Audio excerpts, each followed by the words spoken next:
to another episode of the Male Perspective. I am your host, Lana Reid, and today, on this day, I have the pleasure of sitting down with a gentleman by the name of Akil Parker. He has created, founded, birthed a amazing company called All This Math, which educates the little ones and the big ones about this intimidating subject called math. And I'm looking forward to spending some time with him today. But first and foremost, as I always do, sir, I take a quick moment to pause and say thank you to you for making time for me today. Time is a gift. Once we give it, we cannot get it back. So I truly appreciate you setting aside this time to talk with little old me. And with that, sir, welcome to the show. Thanks for having me. Awesome. Well, let me get going because I got a short amount of time and I got a whole bunch of stuff I want to pack in here today.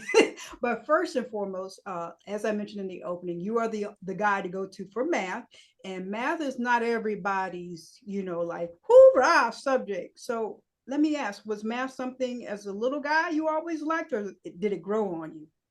Math kind of grew on me.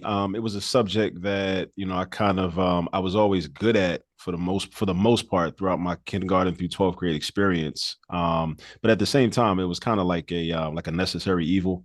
It was just a class that I knew that I would get a lot of attention, as a child, a lot of positive attention if I did well in it. So that kind of motivated me, to want to do well and to want to excel. And to be competitive with my classmates and with my peers, and be able to say, it felt good to be able to for people to identify me as a person that was good at math. It always kind of felt good when I was a young child and when I was a teenager, and then I ended up going to a high school that was, very specialized and had a STEM focus. So then, it kind of it did a lot for my sense of self-esteem. That's my background with math. It wasn't until probably within the last, I would say, 5 to 6 years that I developed the actual love for math. And that came with developing a conceptual understanding of math, because growing up, I had a real procedural understanding of math. I was really good with Ah, algorithms and got it. memorizing formulas and just plugging in the numbers, replacing the letters with the right numbers and just getting to the answer. But if you ask me, why does it work? Or, how does that work? Or can you explain this more deeply? I really couldn't, you know, Mm-hmm. and because that really wasn't my focus. My focus was just, getting the answer and getting good grades. But from having to two things, from having to teach math methods courses at LaSalle University here in Philadelphia, and also at Cheney University outside of Philadelphia, the first historically Black college. I've had to teach education majors, math methods, and I've had to explain to them not only the procedures for a lot of math that they're going to be teaching when they get into their classrooms, but also the concepts behind it. So that they'll be able to have a strong pedagogy and a strong foundation and understanding of mathematics, and they'll be able to always speak intelligently about it and be able to like differentiate their instruction and cater to different learning styles for children. And another thing is, from starting my company, All This Math, tutoring so many different students, and whether they be from a young age students or even teenagers or adults even, just dealing with so many different learning styles, and kind of learning Mm-hmm. from people's different learning styles, and figuring out ways, okay, well, how can I explain this concept, or how can I explain that concept, or how can I make Gotcha. this make sense for this student or that student. That's really, having the opportunity to do that has really also helped to strengthen my love for the subject, and also to like kind of see it as a viable tool, like really a tool of liberation, for Yeah. Black people, especially because what math really does that I didn't realize when I first started my teaching career back in 2005 is that math really helps us to develop our problem solving ability. And it really helps us to develop our critical thinking and analytical reasoning ability, because all we're doing in math is really solving problems. Mm-hmm. We're figuring out first how to identify problems, and then how to solve the problems, and then in most efficient ways, and and figuring out, okay, well, should I use this method, should I use that method? That's really all we're constantly doing in mathematics. And what a lot of people don't realize, is that that's such a transferable skill, like to any area of life. Like, because if you can Mm-hmm. problem solve in one area, you can problem solve in any area, Mm-hmm. with as long as you have some background information about the situation and about the circumstances. So I'm a firm believer that math really is the subject, the single most qualified subject to equip our people with problem solving ability. And we definitely need that because we got a lot of problems. We got individual We problems, we got we got collective collective problems, problems. and a lot of our problems are so problematic because they persist and have persisted for such a long time, in large part because there are people and there are entities that one benefit from us having those problems, right? But also because oftentimes those same people that benefit from our problems control our educational systems and kind of push a negative propaganda around mathematics, which makes us run away from it, right? Instead of running toward it. So therefore, we never really learn to develop our problem solving ability. So that's the work that I'm doing is I'm trying to kind of reorient, kind of reprogram our people to run toward the math instead of running away from the math. Kind of like the firefighters. Firefighters run into the burning building. You know, most of us we run away from the burning building, but the firefighters run in. So I want us to run in to that building, to that math building, so to speak.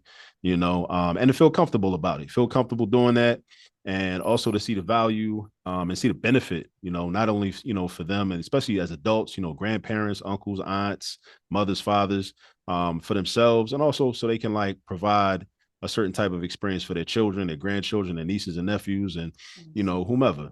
Awesome. Now, listening to you talk, and you've been at this for a minute, and you've been in the classroom setting, and you've heard this comment, I'm pretty sure quite often, and I just want to know how you answer it. The kid saying, oh, Mr. Parker, I'm not going to use this math when I graduate. Why are you making me learn this now? What is the answer to that? So there are a lot of answers to that. And throughout my career, as I've progressed, I've had to learn answers to that. And early in my career, I didn't have a lot of good answers. And actually, early in my career, I used to take it as a shot to my ego. And I used to, get in my feelings because I felt like they were coming at my livelihood. Right. So, this is my paycheck. Yeah, exactly. So they try to tell me like the work I'm doing is irrelevant. So, but I had to realize that actually it's an excellent question. It's probably one of the best questions that a student can ask, even if it is rooted in a sense of frustration from the student. I think as teachers, we have to have different answers, have to have answers for that. And there are going to be different answers for different students. But when a student says something like, I'm never going to use this stuff, usually it's something they've heard an adult say. So there are usually adults in their life that have said that, and they're just echoing, something that they've heard, right? So they're kind of just regurgitating something. Oftentimes they haven't really seriously considered whether it's valid or not. Kind of like, when I grew up listening to rap music, I can reflect on how we never questioned what the rappers were saying. It just sounded good, and we liked the beat, and we liked the cadence and the flow. So we always just kind of considered and took, for granted the fact that they knew what they was talking about and that they actually were giving us, a quality blueprint for how we should behave and we should function and so on and so forth. So same thing with young students. When young students hear this negative propaganda again about mathematics, such as I'm never going to use this stuff. Why do I need to know this? One of the things I like to question is like, well, number one, how do you know you're never going to use it? That's number one. Gotcha. Number two, why are you comfortable, looking forward to a future where you live a life where mathematics is going to be irrelevant? I think that's a better question that we have to start asking young people. Like, why do you want to live that type of life? A lot of it does come from the fact that, I think a lot of young people don't understand what the actual definition of mathematics is. They think of it just as these abstract formulas and equations that they've seen on the board in class. And they say, well, I'm not going to be in the grocery store or at a football game or at a party or in my house and have to actually use the Pythagorean theorem. I'm not going to use that. But I think that's a superficial way of thinking, because the reality is, regardless of what the formula is, regardless of what the concept is in mathematics, we're solving problems and we're figuring out how to use a systematic method to arrive at a solution or to solve a problem or to simplify an expression. We're training our brain to be able to do that. And again, it's transferable. You can do that in any situation. So so if you say, well, I'm never going to use this. Well, for one, it's kind of like, something I learned years ago and back in my network marketing days. One of these cliches we learned was, the person that says they can and the person that says they can't are both right. That's right. Right. So if a student says they're never going to use it, then it's quite possible that they will live a life where they will never use it. Which is unfortunate, because if you're not using math, then I'm thinking, well, how are you protecting yourself from being taken advantage of by companies, by, different corporations, by even just the media? Like, because there's a lot of mathematical reasoning that plays into media literacy, because people say all types of things all the time, like whether it's on the internet, whether it's on social media. And if you don't have that level of discernment that mathematical reasoning can provide you, you'll go for anything and you'll believe it. and all they got, and a lot of us, we get caught up in the cult of personality, and all Yeah, they got to do is just, roll out somebody that you especially with these respect, things. Yeah. somebody that you love, somebody that you like, whether you like them as an athlete, whether you like the movies they're in, whether you like their comedy, and they'll get paid to say something that is utterly ridiculous. They'll get paid to say something that is just wrong on its face on so many Mhm. levels.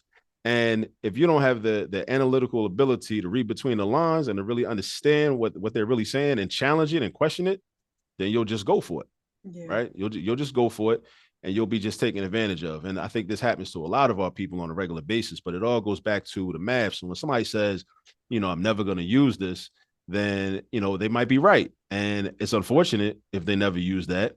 But I also, like I said, I like to get them to think about, well, what type of life do you plan to live? That's right. That you won't be living this. Like, I don't, like, personally, I was talking to a friend of mine about this recently. Like, I don't want to live a life where biology is irrelevant.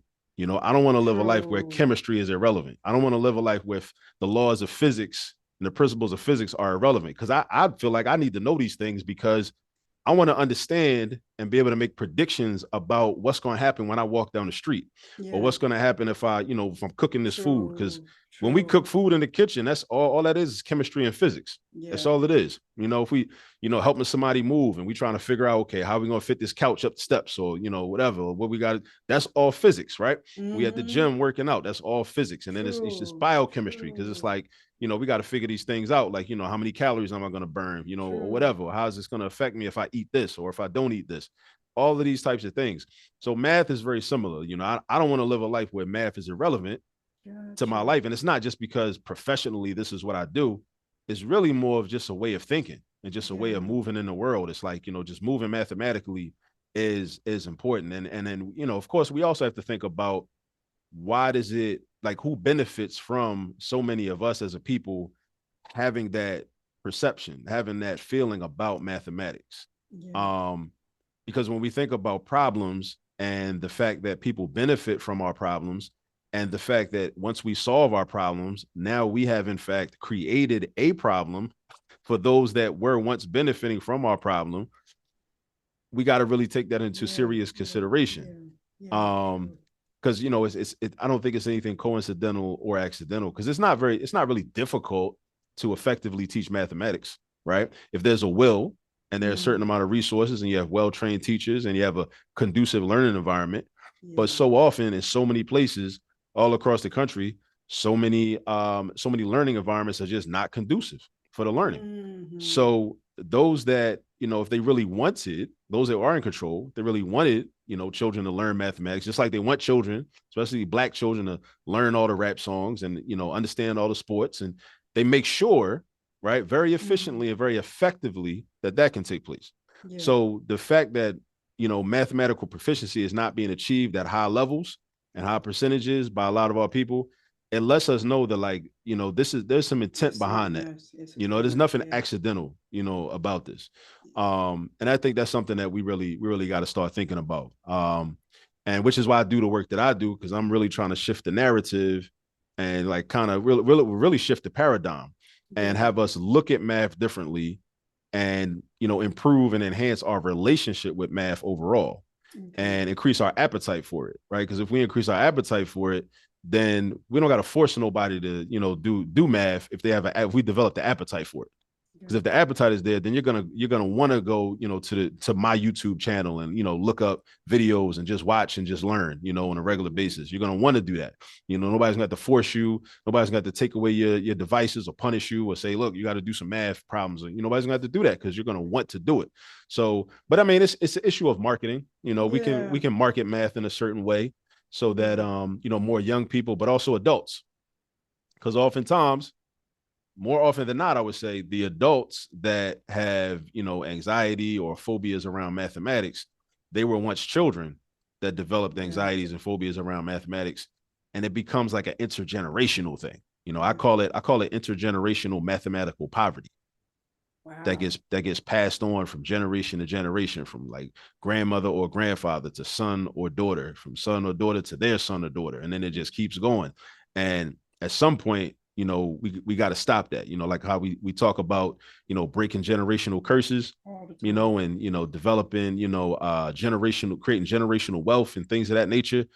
I want us to, break that generational curse, so we, when the children come home with the math homework, the parents don't automatically tense up, get upset and get a little like fidgety and like, oh no, keep that math away from me, and start having those. I don't want our people getting triggered and thinking back to when they was in 6th grade or when they was in 9th grade, and that teacher that might not have been that good at teaching, and might have been a little rude or like been a jerk to them. I don't want them going back to that place. I want them thinking, no, like we can do this and let's do this together. And hopefully it'll create a more loving environment in the household. Because then also we think about how a young person will feel if they feel like, well, I don't really understand what my teacher's trying to explain while we're in class. And maybe my teacher doesn't have office hours. They don't have tutoring or have coach class after school. But what if I feel like I can go home and my mom can help me? I can go home, my dad can help me. I can go home, my aunt, my uncles can help me. There are grown men and women in my household that can help me with this subject, right? That would be such a beautiful thing. That's a game changer right there. But that's a shift that has to be. There's work that's required to make that a reality, and that's one of the things I'm also really trying to do. Well, let me ask this, because I'm kind of thinking about a whole bunch of things as I'm listening to you talk. When our ancestors were brought to this country and enslaved, one of the things that I give them credit for, and there's never been a parenting book, that anybody can agree on, but one of the things that I can give them full credit and kudos for is they rested in their humility and humbleness that I'm not formally educated, but my child, my grandchild, my great grandchild will be, and they pushed education. So there was a scenario where their children were coming home and they didn't understand the material, but they still stressed education. Fast forward to 2024, kids are bringing home educational materials. What does the parent do when I'm still not comfortable with the material? How do you position parent and child now in 2024 for that? Well, initially, the hope would be that the parent had a desire, to fight through that, fight through it, and to learn it. But also, I think that's why it's important, for people such as myself to create resources, resources for the parents to have. Because one of the things I also want to address is the fact that oftentimes, like in our community, especially, we're very long on critiques and oftentimes not, very short on solutions, but the critique is kind of the easy part, So if I'm saying, okay, well, children aren't doing homework. Okay, why aren't children doing homework? Well, children don't understand the homework. And then the first thing person might say is, well, how come the parents aren't helping them? Well, the parents don't understand the homework either. So, but a lot of times there's so much anti-Black this belief in this false Black pathology that would have people believing that Black parents really don't care about education and really don't care about their children's education, that a lot of us really believe that Black people just don't care. But true. Black people do care, right? But oftentimes they don't know how to help, like it's a lot of things I don't know how to do. So if I don't know how to do the thing, I can't help you do the thing. I can't show you how to do the thing if I don't know how to do the thing. So I think that there are people that are in a position that do know how to do the thing that have to do the work of showing more of us how to do the thing, like how to do the math, right? Sure. So then they can help their children, they can help their grandchildren, their nieces and nephews with the math. As a community and as a collective, I think that has to become a norm, right? It's got to become a norm. And it can't, and also math has to become treated differently and not as like an extracurricular activity, right? I think math is kind of like, it tends to be treated like an extracurricular, like, it's like it's a class where everybody has to take, but at the same time, it's like, if you pass, cool, but if you don't pass, that's cool too, because a lot of people say, well, you're not gonna use it anyway, it's just a class, it's just a hoop that they're trying to make you jump through, and the more we buy into that, like we talked about that earlier, more we buy into that notion that you don't need it, it's irrelevant, it's futile, then you're not going to develop yourself in a way or have the expectation to live a life where you're able to look at the world through a mathematical lens. So Mhm. then those people that are able to look at life through a mathematical lens are able to take advantage of it. They're able to win, right? Um, Quite often, I've been thinking about this a lot very recently about when people say, even parents say, well, my child doesn't need to take that much math. My child doesn't need to learn calculus. My child They're doesn't need to do saying, trigonometry, all these types of things. This is enough. This is enough for them, right? I've been thinking a lot about why we say that and also what we're not taking into consideration when we take that position. When we take that position, I see it as us setting our children up for asymmetrical warfare, right? yeah. We're setting our children up for a situation where they're going to end up bringing a knife to a gunfight, right? Mhm. Because we never take the time often to think about the people that are earning mathematics degrees, graduate bachelor's degrees in math, master's degrees in math, PhDs in math. Yeah. You know, where are those people going to work? What type of work are those people doing? Who are they working for? They're going to companies that we all use, right? They're going to government agencies that affect all of our lives, right? Mhm. And they're using mathematics to create algorithms, to create formulas, to essentially affect our lives in very serious ways That's that right. and impact our lives in very serious ways. So these people have the mathematical wherewithal and knowledge and are using it to very seriously impact our lives, all of our Mhm. lives. So for a parent to say, my child does not need to know as much math as the people that are controlling all of our lives, it's just very unfortunate, Yeah, right? you're setting up for Just failure. we're setting ourselves up for failure by even just saying like no that and adopting this position that it's just unnecessary and it's just irrelevant. It's really unfortunate. So I really want our people to really start thinking about math differently. And like this goes back to my earlier point of us like running toward the math, running Gotcha. toward the math instead of running away from it. Because as long as we keep running away from it or just seeing it as irrelevant, the status quo is maintained. And those that are oppressive are very safe, as long as we're running away from the math. Um, and math, it's hand in hand with literacy. Math is a language. That's another thing I want people to Yeah. understand. Mathematics is a language in and of itself. I was at a family summit here in Philadelphia at the school district of Philadelphia on Saturday, and one of the there were interpreters there, right, to speak in different languages, and one of the interpreters spoke about language access and language justice, and it resonated with me because I see math as a language. So if Mhm. math is a language, and if we don't understand math, that is an issue of language access. As long as you don't understand the language of math, then you can't speak the language of math. You can't interpret the language of math. And then we get into all these situations such as, I think about contracts and bills. Yeah, I was just thinking that. Yeah. Every bill is essentially a math word problem. Every Mhm. contract is a math word problem. Every time you have something with fine print, it's a math word problem. We often talk about rappers who got, signed these bad deals because they were young and they didn't understand the language and they don't know legalese and they didn't have the right lawyer or this and that. And I think part of that is a certain type of is due to a certain type of English language illiteracy, but Mhm. there's also a certain type of mathematical illiteracy Yeah. because in those contracts, they're talking about percentages. They're talking about, unknowns and variables. And okay, if you do this, then we get this and we get this percentage for this amount of time. Yeah. That's a huge math word problem. Yes. So if you don't understand the math, you'll still get jerked. That's another reason you're getting jerked out of, out of money. Mhm. So we got to understand the math. We got to understand math in order to just be able to see the world very differently, and be Yeah. able to, not just survive the world, but be able to thrive in the Right. world, Right. and for our children to create a better experience and better outcomes for our children. But I definitely believe that like, math is the key. And also speaking of, from a male perspective, I want more brothers to be able to, tap Yeah. in and, start going to the schools and make their presence felt. While also, being able to help with the homework at home, be able to sit Yeah. down at the table and like say, okay, I'm gonna help you with your homework, your math Mhm. homework, and I have a very ambitious goal, right? Of our parents being able to help children with math homework as long as they live under their roof.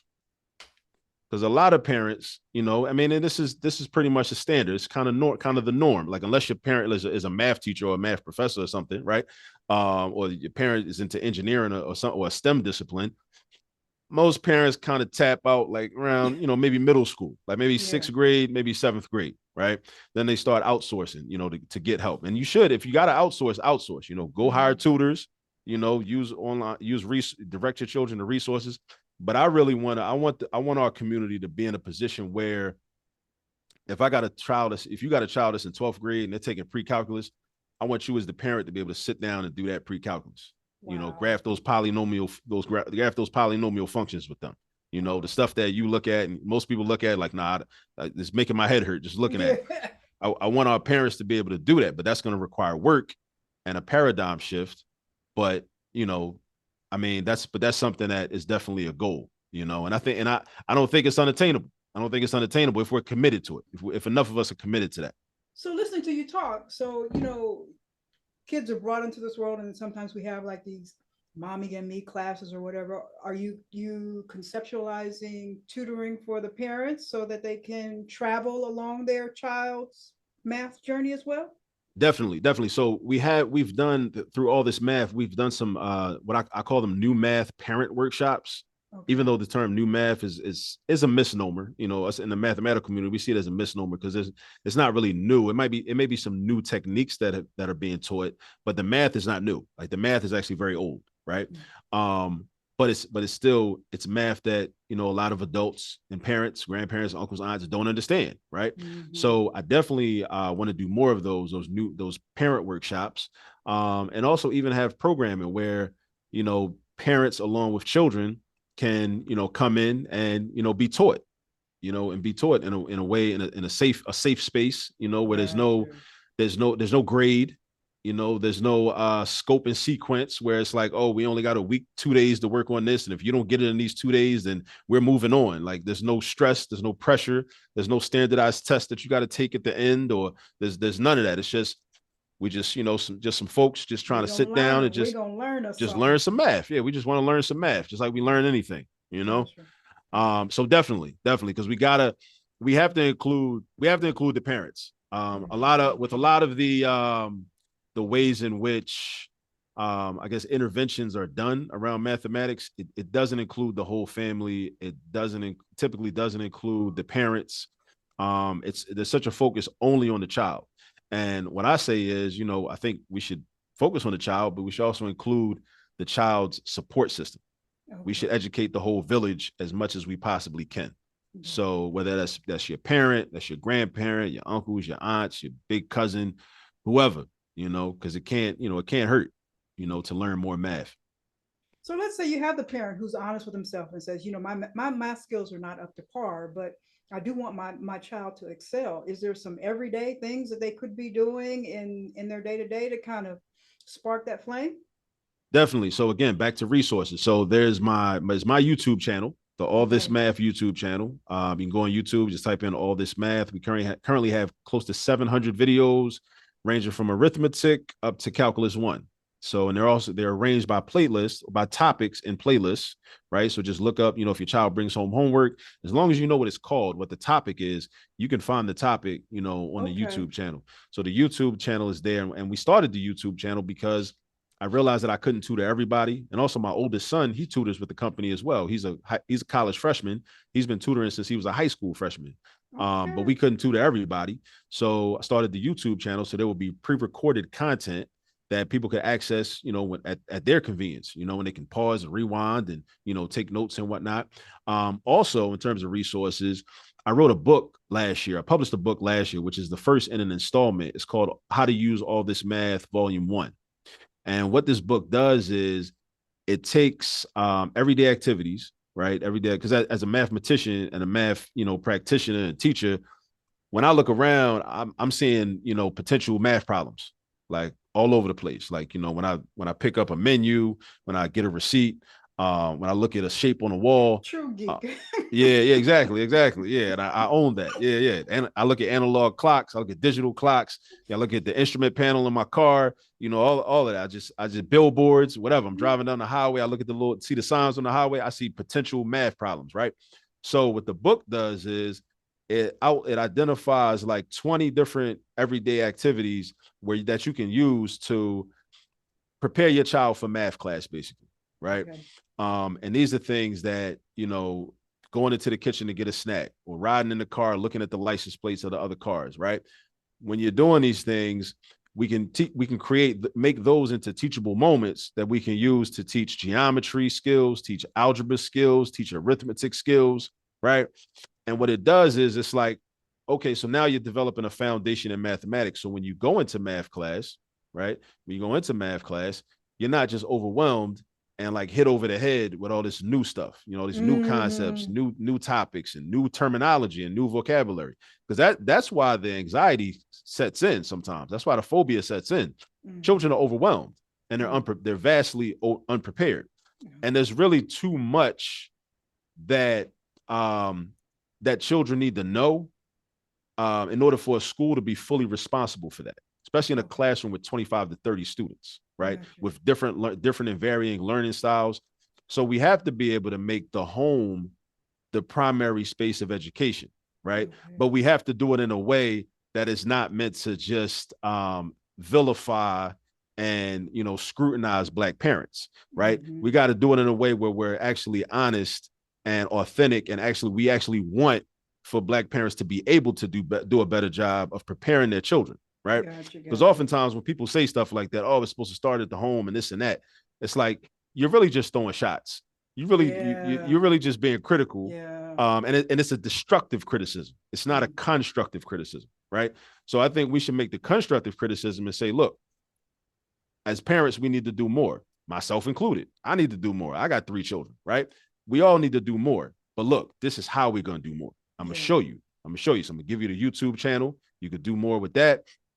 I'm going to give you the book. The book is available on Amazon. You can buy the book and then use those different skills on a daily basis. And not only teach your children those skills that are outlined in the book with the steps involved in everything, but have them practice it on a daily basis. Right. And a lot of this stuff is been battle tested because it's stuff that I do with my own children. Right. It's kind of like whenever we meet, typically when you meet a child that tells you, well, and you find out their parent is a math teacher, our first thought and inclination is that, oh, you must be great at math. Right.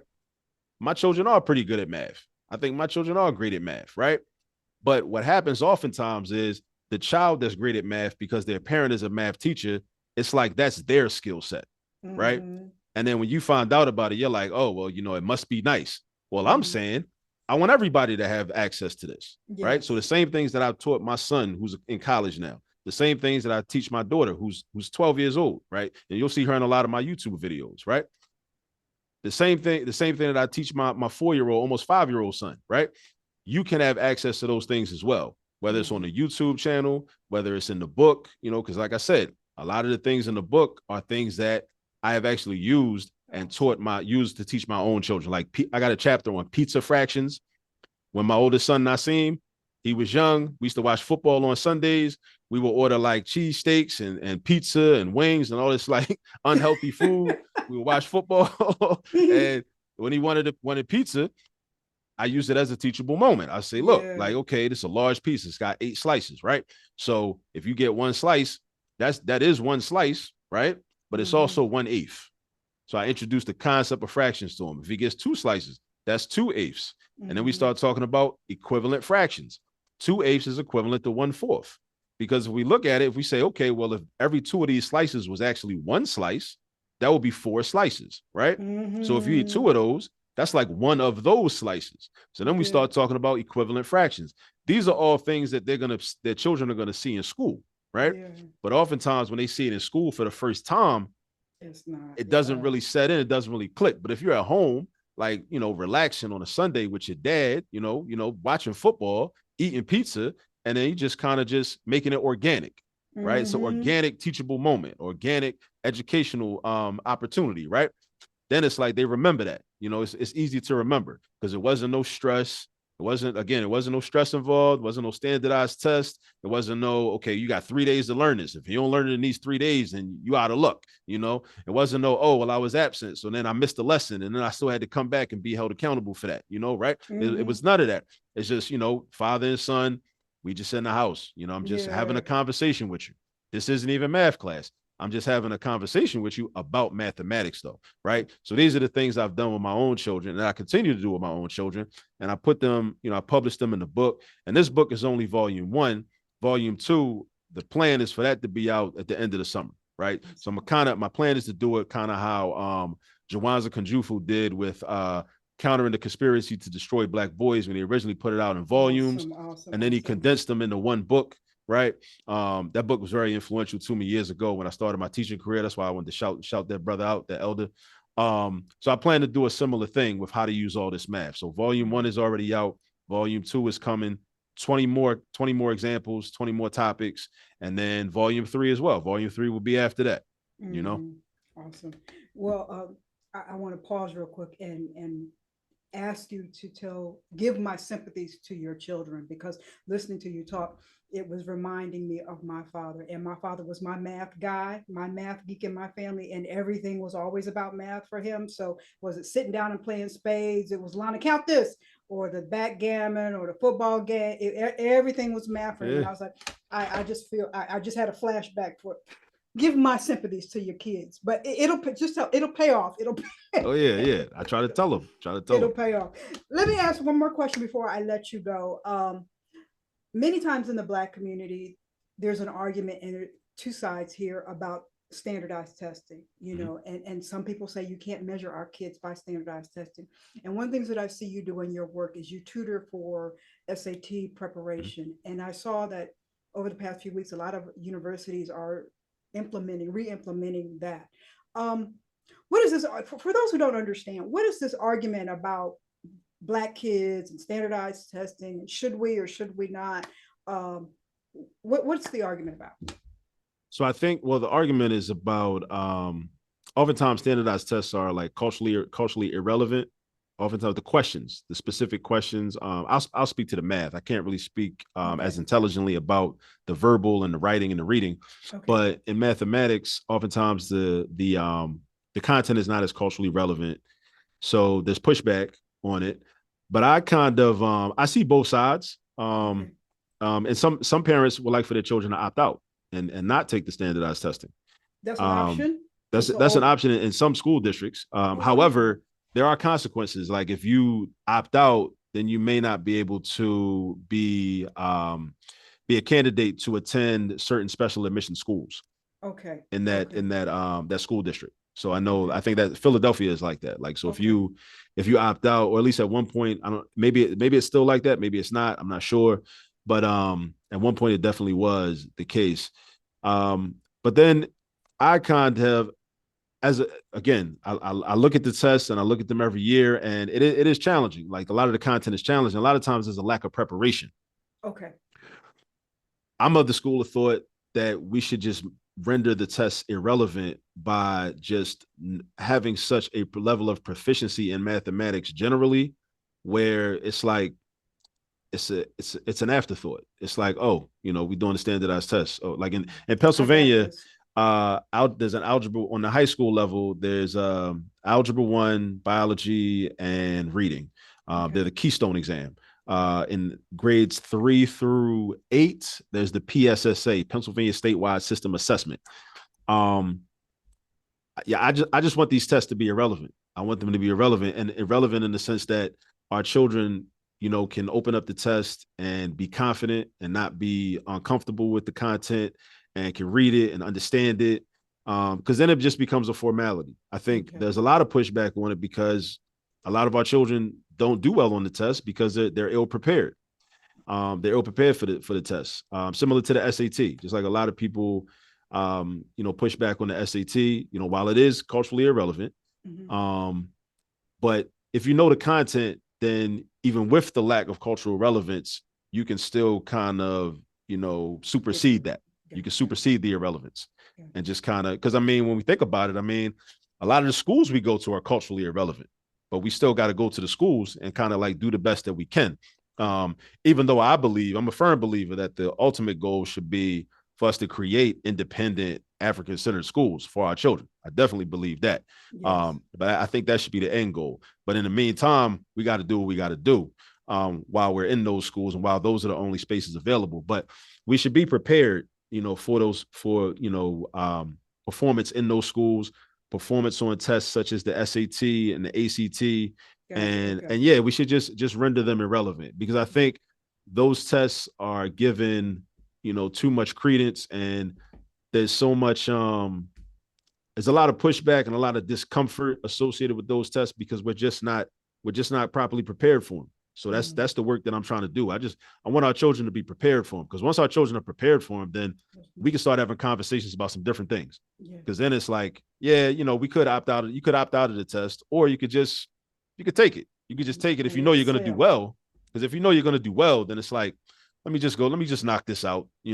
I know that. Like, I know how to do the word. I know how to read the word problems. I know how to, decode the word problems and create the equations from the word problems. I know how to answer the open-ended questions.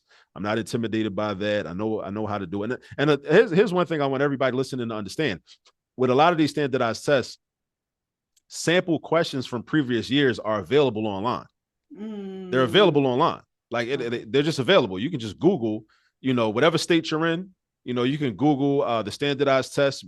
It's called released items. The released items or sample test from different years. Okay. And you could just work through them, and for me, and I mean that's some of the content that I have not yet, but I will be adding to my YouTube channel. Okay.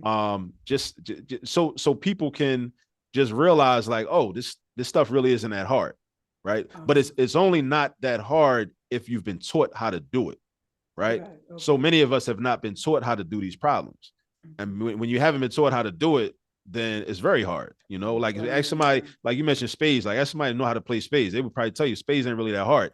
That's because you know how to play. Mm-hmm. You on the table like every weekend, every family gathering, like y'all playing spades constantly. But to the person that never played spades before, right, they can't even tell the difference between a big joker and a little joker. Then spades might be difficult, right? So that's how math is, right? Mm-hmm. Math is like the same way. Like it's hard if nobody taught you, right? But then once somebody teaches you, now here's the other part.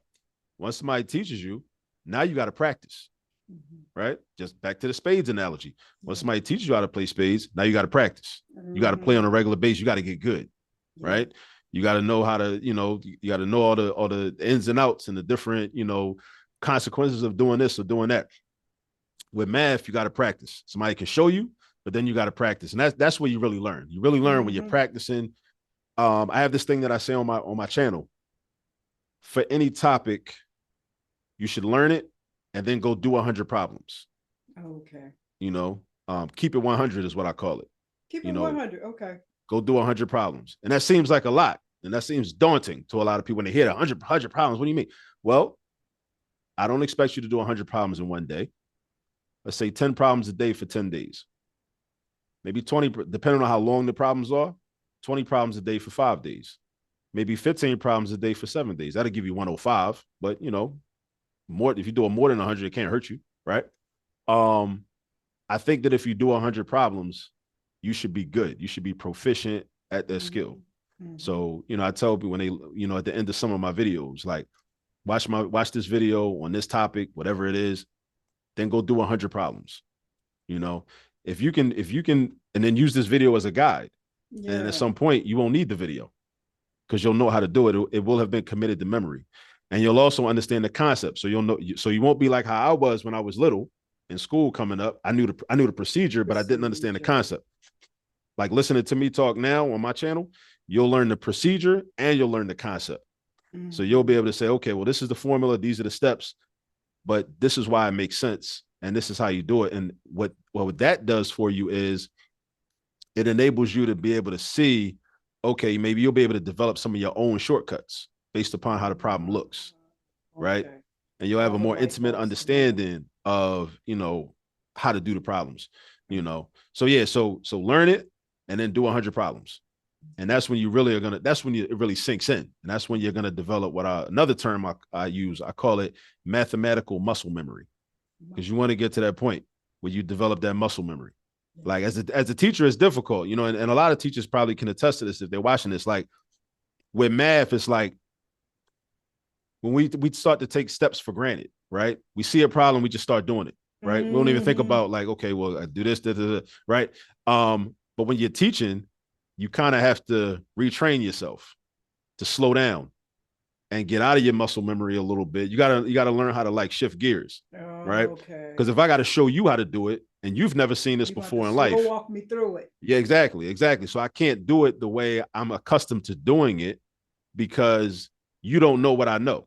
Mm-hmm. Right now, if I'm dealing with one of my colleagues, I'm like, okay, we can just, like, how do you do this problem? Well, I'm gonna show you how I do it. You show me how you do it. And then, I don't gotta, do all the, I don't gotta get as fundamental with it. Yeah. But I think that's a challenge for a lot of teachers. I think that's why you got a lot of teachers that know a lot of math, right? Some teachers don't know a lot of math. That's another story for another day. I was But going to ask you that. Are these people qualified teachers? But go ahead. but you got a lot of teachers that do know a lot of math, but they don't know how to slow down and give it to somebody in a fundamental way. And they don't know how to cater their teaching style to somebody's learning, to a different learning style, to a learning style that may not exactly coincide with their teaching style, or it may not coincide with their learning style. Because a lot of us, when we become teachers, our teaching style is just a reflection of our learning style. Mm-hmm. You say, I understand it like this, so I'm gonna teach it to you like this. But if this child's learning style is not, does not coincide with that, they're gonna be struggling. So I think, like, good teachers, they're able to switch their style up when appropriate. Gotcha. Right. And I think you got to be able to do that, um, so yeah, we got to be able to like break things down, break the math down, go step by step, and so people can really understand it, so they can, like, be able to do their 100 problems. Mm-hmm. I have a flashback here. I'm gonna age myself. There was an episode on What's Happening Now, and Raj had to tutor a football player, and the only way he could find that connect was to break it down into football terms, which he understood. But you got to meet them where they're at. So yeah, there was a Different World episode like that when Dwayne at Walter, was that his name? Sinbad's character, when he was the RA. He had Dwayne tutor one of his football players. Okay. Dwayne did the same thing.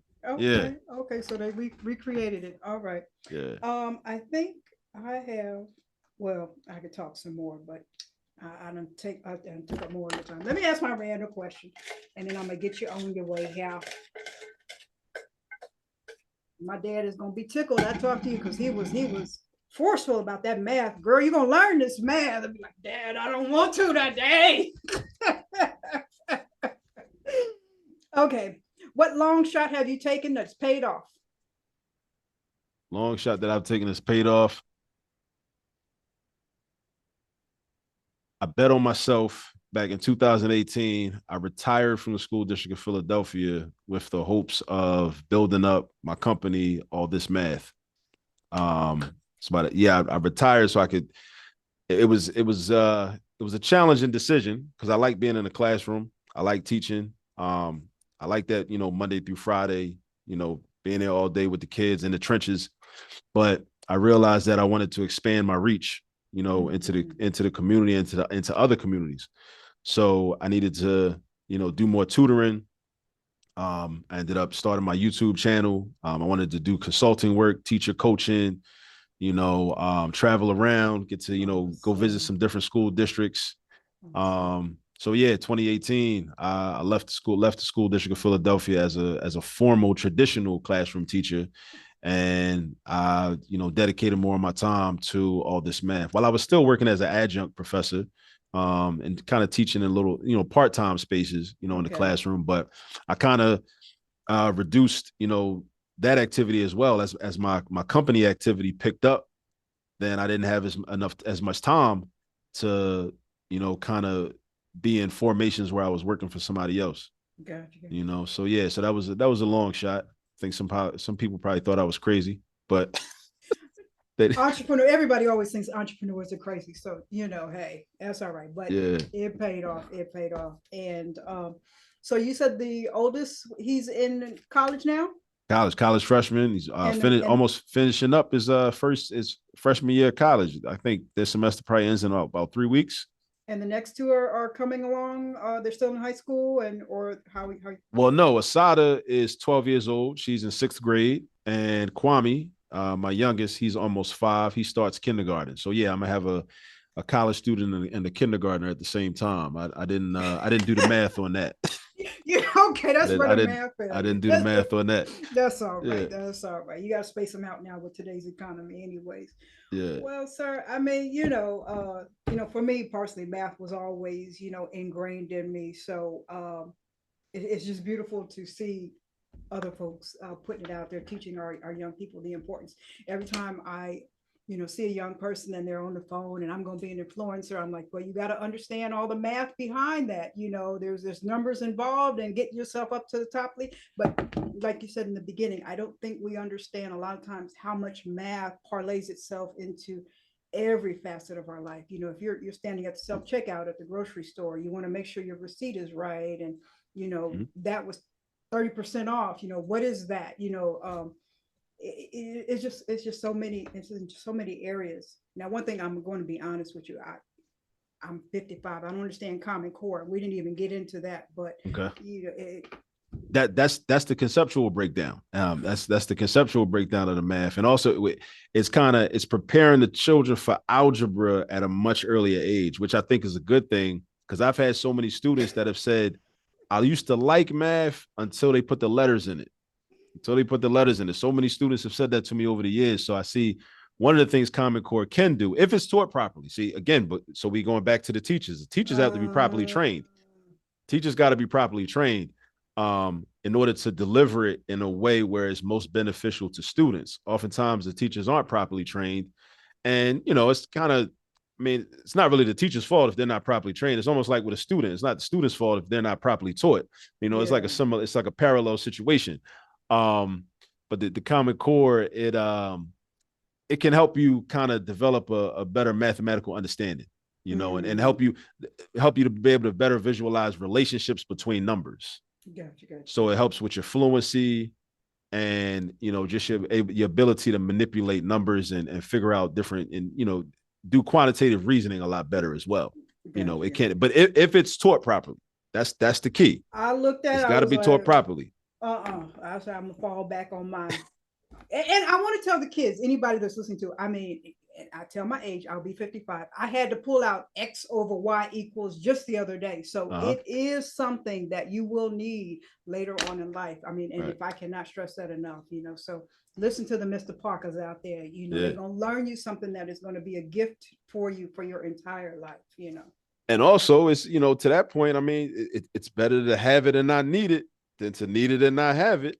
Because that's when you find out you need something, when you need it and you don't got it. Yeah. And then, so everything. If you want to buy a house, you're going to need it for the contracts. If you're taking an offer at a job, like my percentage raise over the next 3 years. I mean, it's just everywhere. And I think they need to understand that. So yeah, I like agency. I like having agency. And I don't like being in a situation where I'm at a loss and I can't participate in this conversation, especially if it's something that's about me. If it's about me, if it's about, my family, my children, my household, like you talking about, buying a house. If I can't sit down at the table and understand everything, all these papers I got to sign, and I don't understand what's in those papers, that makes me nervous. Yeah. That makes me nervous. So that makes me, I need to go talk to somebody, figure this out. And then we can reconvene, but so everywhere. many people, they're so used to living a life where they don't have agency. They're just like, they're accustomed to just letting other people just, provide. And I think also, I'll say this real quick. We have been duped. Many of us have been duped into believing that having other people do things for us as a necessity in response to us being ignorant of how to do them, we see that as a luxury. So because we often see it as a luxury, right, we don't see it as a deficiency or lacking something, right? We've been convinced, oh, this, it's fine. You don't got to know how to do that. You pay somebody to do that. Like, sometimes I like to pay somebody to do something, but I want to know how they did it. Exactly. Like I know how to change the tire, right? But I haven't changed the tire in a long time. You know why? Because I got auto insurance, and my auto insurance policy has roadside assistance. I'm paying for that every month anyway. So yeah, I'm gonna go on my phone and I'm gonna get roadside assistance to come out and do that. But do I know how to change the tire? Yeah, I do. In case, I know how to do it. But if I don't want to do it, then I'm not going to do it. But I'm not doing it for lack of ability, right? I got the ability. I've changed plenty of tires in my life, unfortunately. But but but I think there's a difference between having to allow somebody else to do something for you out of necessity versus out of a choice. You know, Yes. and that's how math is. You know, so many of us are like, well, I don't know how to do this. Somebody else could do it for me. Like, Yeah. but you need to know how to do it. You That's know, right. That's right. You know, like I said, you might not never know how to need to do it, but as long as you know how to do it, I mean, and that's so important. That's so important. Well, sir, let me let you go because, like I said, I could talk. I could talk for a while. I could talk for a while. I truly appreciate the work that you are doing. I look forward to seeing some more of you around the world. You know, around the world. Let me speak that. Let me speak I that like how that sounds. I like how that around the sounds. world. All this math around the world. Mm-hmm. Okay. All righty. And I appreciate your time today. And thank you so much for the work that you're doing and the pouring into not only our kids, but our adults as well, because math is still scary for a lot of folks, no matter what age you're in. So I appreciate you and all the work that you're doing. I appreciate that you appreciate that. Yeah, and just everybody that watches this, just please, you know, look for the YouTube channel, All This Math, subscribe, share, tell everybody about it. Look at some of the videos. Have your children watch the videos. Watch the videos with your children, and you know, check out go on to Amazon and look for How to Use All This Math Volume 1. How to Use All This Math Volume 1. There are topics that benefit children of various ages, you know, and you know, different and parents, you know, with children of various ages. And your Or you website? Website is allthismath.com, and our socials, we're All This Math on Instagram, Facebook, TikTok, X, you know, all the socials, All This Math.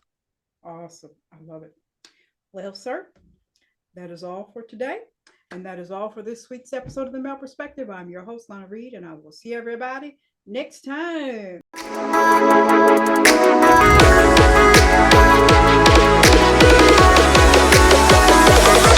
Oh.